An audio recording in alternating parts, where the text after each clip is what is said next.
렉솔 백서 시대를 미리 본 사람들의 100년 이야기 송준태 민병철 어학원 원장님께서 이렇게 책을 정리하여 내셨습니다. 자, 이제 리겟이 엄청난 성과를 10년 만에 엄청난 성과를 내면서 이렇게 리겟이 사임 이후에도 렉솔은 계속 성장을 계속해서 미국뿐만 아니라 영국, 캐나다 등등에서 90여 개국의 상표를 등록할 수 있을 정도의 성장을 이루어냈다라는 건데, 리겟의 이 아주 달변가이면서 미국 역사가 인정하는 참 휴머니스트 경영인이었다.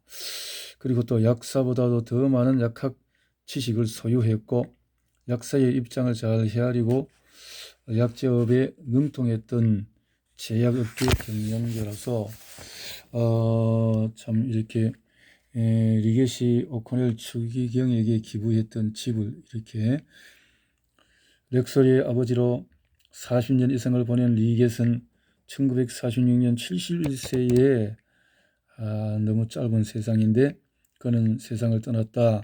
그는 보스턴 상공회의소 회장이었으며 공화당 국가위원회 매사추세츠주 위원 등 정치가로도 이름을 떨쳤다.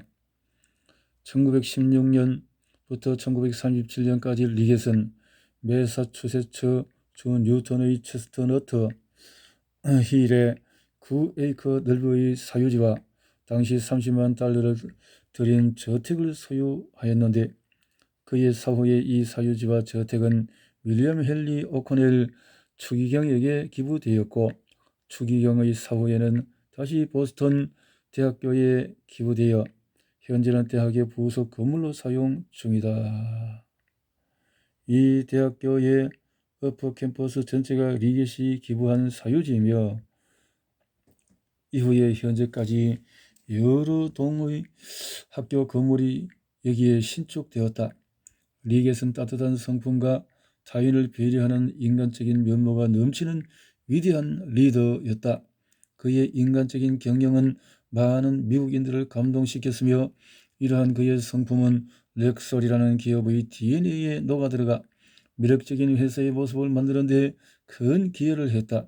100년의 시간이 흐른 현재에도 렉솔이 과거의 회사가 아니라 현재적으로 느껴지는 매력을 가진 이유가 이러한 성품을 지닌 리겟에서부터 시작되었기 때문이라는 생각이 든다. 이 대단한 참 인물이라는 거죠. 리겟이 죽은 후에 그에 보낸 한 파트너의 편지를 통해 우리는 리겟이 무엇을 남겼는지 알게 된다. 아주 소박한 이런 무덤도 이렇게 참 매사추세츠 뉴턴 워지에 있는 루이스 콜 리겟의 가족 묘에 엄청난 부를 소유했지만 소박하고 평범한 가족 묘에 안장되어 있는 모습은 루이스 콜 리겟의 검소함과 겸손함을 엿볼 수 있다. 이 가족 묘지에 이렇게 납골당이네요. 이렇게 참 안치가 될 정도로 검소하게 했다. 친애하는 파트너에게 너무나도 빨리 떠난 그대여 당신과 같은 위대한 리더십에게 얼마나 긴 인생이 주어진들 충분하겠습니까? 당신이 살다 간 72년은 최대의 사람들에게 최고의 것을 남겨준 시간이었습니다. 제약업계에서 살아갈 수백만의 남성들과 여성들이 당신을 사업 인생 최고의 은인이라며 진지한 칭송을 올릴 것입니다. 당신은 벽돌이나 돌, 통계나 이익보다도 오래 남게 될 것입니다. 당신은 선행을 실천한 정말 위대한 미국인입니다. 이 상을 통해서 친구를 얻고 그 친구들의 도움으로 성공했던 한 가난한 소년의 진실된 이야기. Rise and fight again. 다시. 그래서 이렇게 참 죽어서도 칭송을 받는 인물로서의 렉솔의 아버지가 됐군요. 자, 이 이제 제2대의 회장으로서 승부사 리더십을 가진 저스틴 다트의 시대가 열리게 되어지는데, 리겟이 가난한 환경에서 개인적인 노력을 통해서 올라온 저수성가형 리더였다며, 두 번째 리더인 저스틴 다트는 성공한 제약 프랜차이즈인 월그린 출신의 럭셔리한 럭비 영웅 출신의 비즈니스맨이었다. 리겟이 아이디어와 사람 중심의 경영을 통해서 제약업계의 새로운 흐름을 만들어내고 렉서를 국민 브랜드로 만들었다면, 두 번째 리더는 달라진 제약산업 환경에서 승부사적 리더십을 요구받았다. 다트의 리더십에 대한 평가는 관점에 따라서 긍정과 부정이 많이 엇갈리고 있기도 하지만, 리겟의 40년 걸친 리더십 하에서 노쇠해 가고 있던 렉솔을 다시 살리기 위해 취한 그의 고민과 전략은 렉솔 역사에서 충분히 의미 있는 것들이었다. 이렇게 이어져서 같이 또 경영을 하는 분의 참 경영의 이 능력을 또 이렇게 평가를 했군요. 모든 리더들이 동일한 환경과 조건에 놓여 있지 않고, 위대한 리더는 주어진 조건 하에서 자기만의 독특한 색깔로 위대함을 드러낸다는 피터 드러커의 말처럼, 저스틴 다트에게서는 맞부딪힌 상황을 돌파해 나가는 리더의 위대함을 발견하게 된다. 리더가 다르다. 위대한 것은 리더로 시작해서 리더로 끝난다.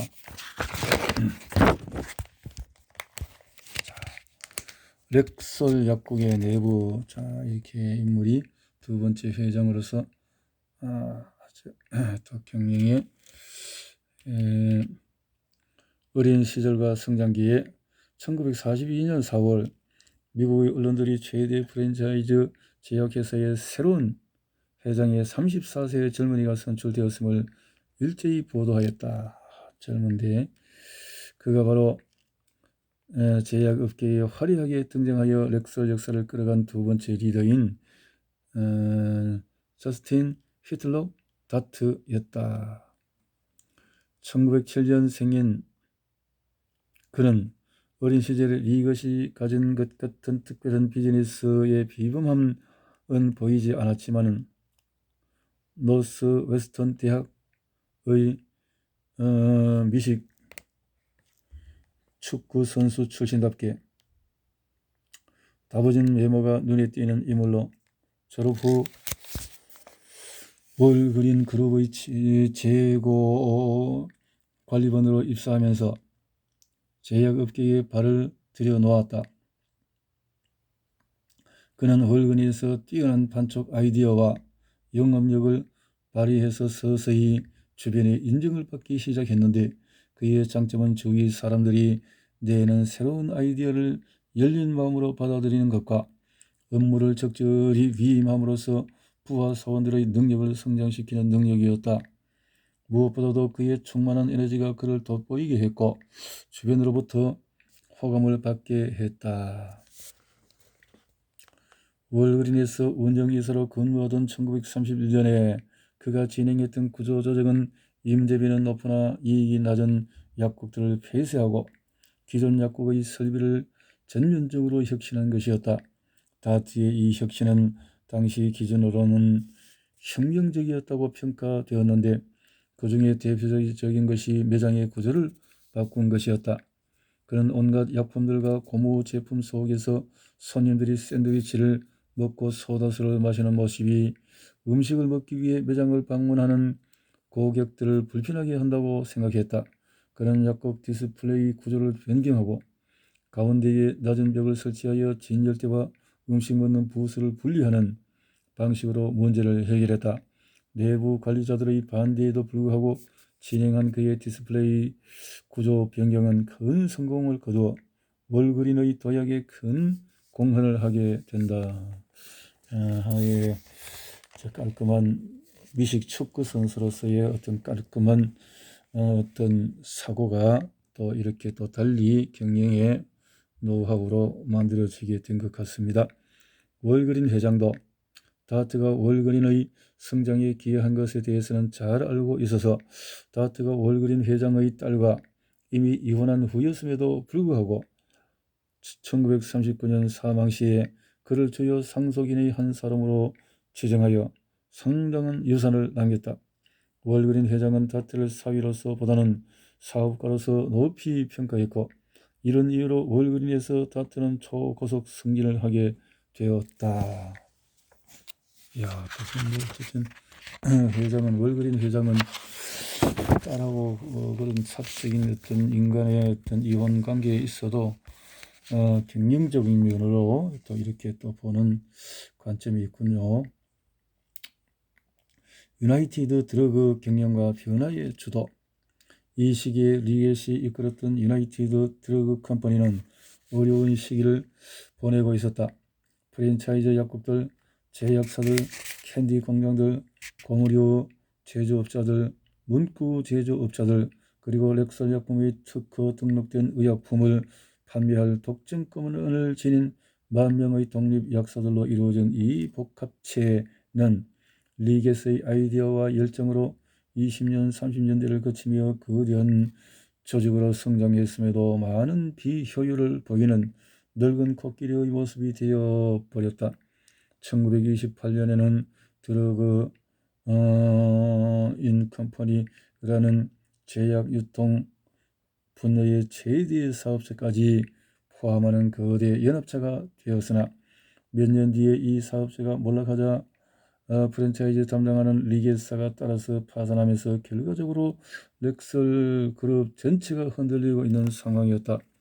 그렇지만 렉설은 여전히 전 세계에서 가장 큰 제약회사로서 미국 약국 5개 중에서 1개의 약국들이 렉설과 관계를 맺고 있었고 각 지역의 공장들도 활발히 가동되고 있었다. 40년대 들어 렉설의 주식을 넘겨받은 투자 그룹들은 렉설의 새로운 회생을 위한 새로운 선장을 찾고 있었고 그 적임자로 부상한 사람이 바로 월그린 출신의 젊고 잘생긴 사업가 저스틴 다트였다. 그는 다른 제약체인인 몽고메리 워드가 제안한 연봉 $150,000의 회장직을 거절하고 연봉 $7,500의 유나이티드 렉설의 회장직을 수락하였는데 그의 조건은 단 한 가지, 유나이티드 드러그 컴퍼니의 본사를 보스턴에서 캘리포니아로 옮기는 것이었다. 캘리포니아. 그는 처음으로 유통회사인 리겟의 회장과 유나이티드 드러그 컴퍼니의 부회장직으로 입사했으며 그 리겟의 후임자였던 조셉 켈빈으로부터 조직 전체의 회장직을 인수받았다. 그 후에 그는 렉설의 리더로 34년을 보내게 된다.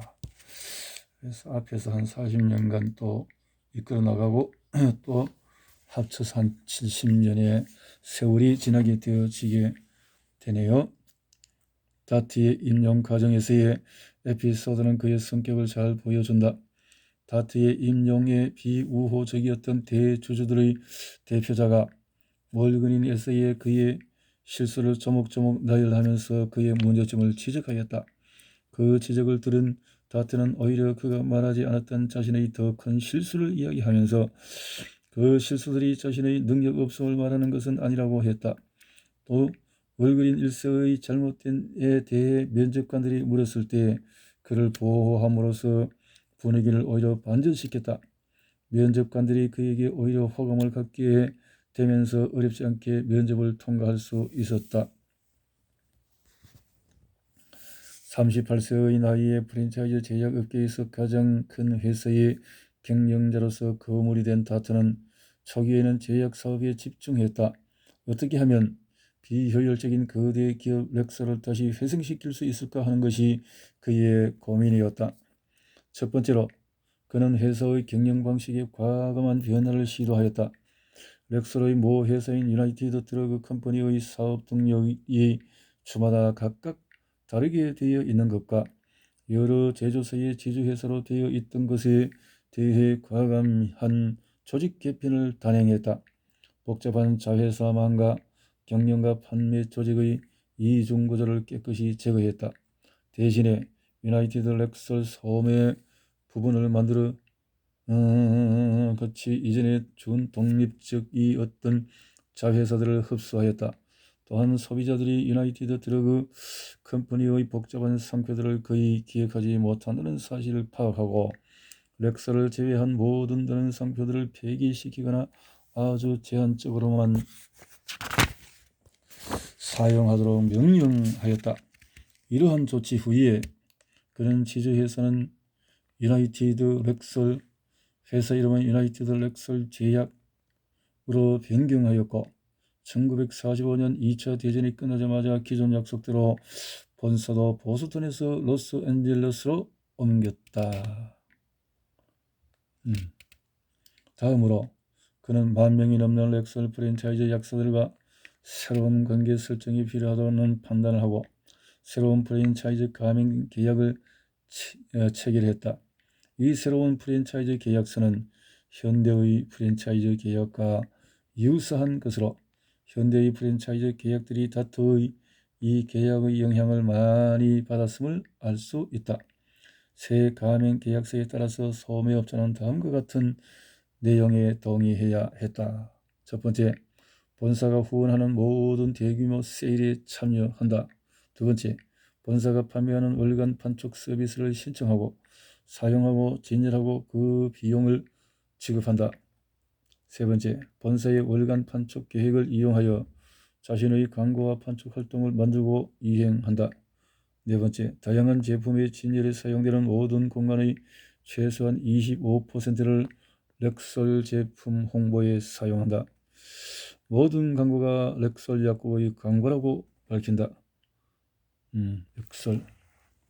여섯 번째, 본사가 배포하는 광고물을 사용한다. 일곱 번째, 렉설과 렉설 판매자들을 판촉하기 위한 목적으로 본사가 지출하는 비용을 분담한다. 계약서 문구만 보아도 이렇게 자슨 다트 is a man of action, 행동하는 사람이다.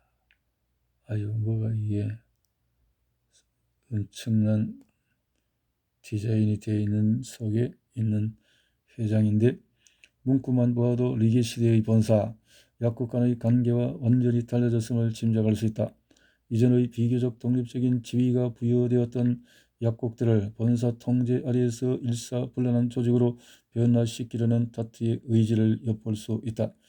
개인 약사들은 이 조치에 대해서 불만을 표시했지만 이 방향이 어쩔 수 없다는 것을 받아들일 수밖에 없었다. 셋째로 그는 향후 렉설의 방향성을 기존의 독립된 렉설 약국이 아닌 대형 체인 매장인 슈퍼스토어 구축으로 잡았다. 면적이 최소 4,000평방피트인 슈퍼스토어는 넓은 주차장이 딸린 대규모 매장이 있고 그 매장 내에 제품을 종류별로 나누어서 취급하는 모델이었다.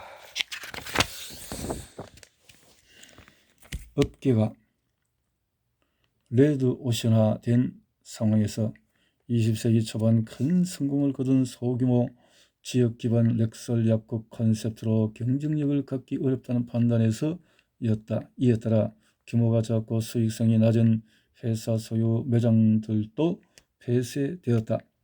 이 슈퍼스토어 개념은 오늘날에는 아주 자연스러워 보이지만은 제약업계에서는 제약 유통 역사에서 가장 급격한 변화 중의 하나라고 말해진다.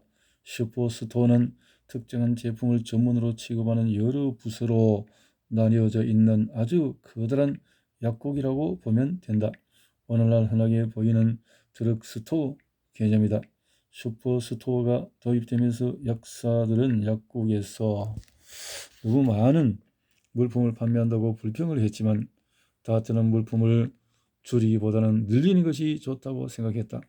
그는 더 많은 물품들이 추가될 수 있도록 마케팅을 단순화시키려고 했고 이 목적을 위해서 슈퍼스토어를 전문 부서화하였다. 이렇게 해서 크게 오늘 렉설, 드럭스, 렉설 그렇게 하면서 양만 있는 게 아니라 촬영도 아주 이쁘군요. 이렇게 멋있게 되어져 있군요. 아주 시계가 잘 돌아간다.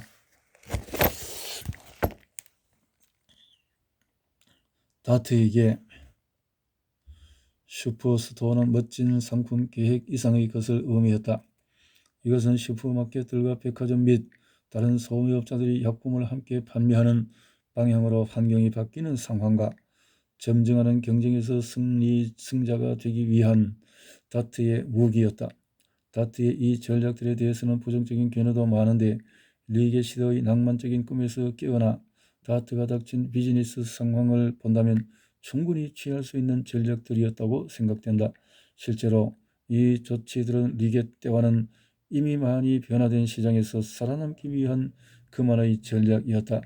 리겟은 독립되고 분리된 영세 약국들만 존재하던 제약 시장을 어떻게 하면 보다 현대적이고 마케팅적으로 의미 있게 변화시키고 시장을 만들어낼 수 있을까 고민했었다. 이에 비해 다트가 닥친 상황은 리겟의 성공 이후에 이미 많은 업체들이 렉솔과 비즈니스 모델을 가지고 치열한 경쟁을 펼치고 있었으며 일부 업체는 렉솔을 위협할 수준까지 커져 있었다. 그는 이렇게 레드오션화된 시장에서 어떻게 살아남을 것인가, 계속 성장하려면 어떻게 해야 하는가에 대한 대답을 찾아야 했다. 홍보와 광고에 대해서 다트는 리겟과 생각이 거의 비슷해서 대체적으로 리겟이 해왔던 방식을 따랐다. 라디오를 비롯한 TV에 젊은 담당자를 내세워 광고하는 방식을 선호했고 큰 성공을 거두었다. 그는 또 브랜드 인지도를 높이기 위한 시도로 로스앤젤레스 매장 오픈 행사를 할리우드 지역의 특성을 반영해서 대규모로 준비하기도 했고 상급용 헬리콥터를 구매하여 렉솔 머시십이라 명명하고 응급도구와 약품, 항독제를 가득 채워 시민들의 응급 요청에 응할 수 있도록 지원하기도 했다. 항시 대기해야 하고 거리 제한이 있는 헬리콥터라서 그 효율성에 대해서는 당시에도 의견이 분분했지만 인간의 생명을 구하기 위해서는 어떤 응급 요청에도 응하는 것을 최우선으로 한다는 제약회사로서의 이미지를 부각함으로써 소비자들의 브랜드 선호도를 대폭 끌어올릴 수 있었다. 이런 전략 변화를 통해 렉솔은 1940년대에 상당한 성공을 거둘 수 있었다. 이렇게 나름대로의 다트 시대에는 그 스타일대로 성공을 하게 되어졌다는 거죠. 타파웨어는 미국 플라스틱 주방용품 브랜드로 발명가이자 과학자였던 얼 타파가 1946년에 설립을 했다. 타파웨어는 1948년 자영판 매원이었던 브라우니 와이즈가 창안한 홈파티라는 독특한 마케팅 기법을 통해 더욱 널리 알려졌다. 1958년 브라우니 와이즈는 타파웨어를 떠났으며 얼 타파는 렉솔 제약의 타파웨어를 매각했다. 그래서 사들였다 이 말인데요. 렉솔에서 사들였다. 그래서 성공적인 뭔가가 인수, 합병 등등으로 넘어가는데 위기와 극복. 그렇지만 이후 1950년대는 다트에게 힘든 시기였다. 2,500명의 인원을 감축했으나 손실이 계속되어 여러 비용 감축 조치가 잇따라 취해졌다. 경영 개선을 위해서 1955년까지 매각을 진행한 결과 회사 소유 소매 매장은 190개만 남았다. 2차 대전 직후의 600개 수준에 비하면 대폭 줄어든 숫자였다. 이렇게 제약회사에서 큰 폭의 후퇴를 하자 그는 기업을 살리기 위한 방안으로 새로운 사업 분야의 확장 정책을 과감하게 시도한다. 다트는 제약업 자체만으로는 장기적으로 살아남기 불가능하다고 판단했던 것 같다. 그래서 그는 제약업만이 아닌 여러 업종으로 사업 진출과 확장 정책을 활발하게 펼쳐 플라스틱 사업으로 진출했다. 1958년 의약품 소매업과 관련된 사업만 인수하던 전통을 깨고 전혀 새로운 사업 분야인 플라스틱 용기 제품 회사인 타파비오 홈파티즈를 사들인 것이다. 그래서 이게 럭설 제약에 이렇게 새로운 주방용품을 받아들였다. 과감하게 타 업종 확장 전략을 펼쳤던 다트에 대해 럭설의 은퇴자 중 한 사람은 이런 인터뷰를 한 적이 있다. 다트는 의약품 소매업에 대한 관심을 잃었습니다. 그것은 중요한 문제였습니다. 그는 의약품 업계에서 성장했지만 보다 큰 비전을 가지고 있었습니다. 적어도 마음속으로는 말입니다. 저는 그를 비난하고 싶지 않습니다. 그는 아주 똑똑한 사람이었고 럭설을 위해서 많은 일을 했습니다. 그는 대단히 훌륭한 퇴직자 연금 제도도 만들었습니다. 이렇게 You could put a lot of freshness. You wouldn't need Tupperware.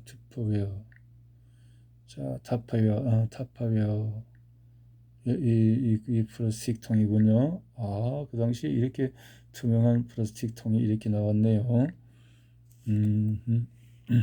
1958년도 정도면은 나올 수 있겠네요. 아주 참신하고 지금이라도 아주 멋지게 볼 수 있을 만한 모습들인데, 럭설 관계자들 대부분은 다트가 처음부터 의약품 소매업의 미래를 크게 보지 않았다는 것을 알고 있었고 이 점을 우려했다. 실제로 다트는 한 인터뷰에서 제조업의 수익이 더 크고 장기적인 성장 가능성도 더 좋다고 보고 있다는 의견을 표명하기도 했다.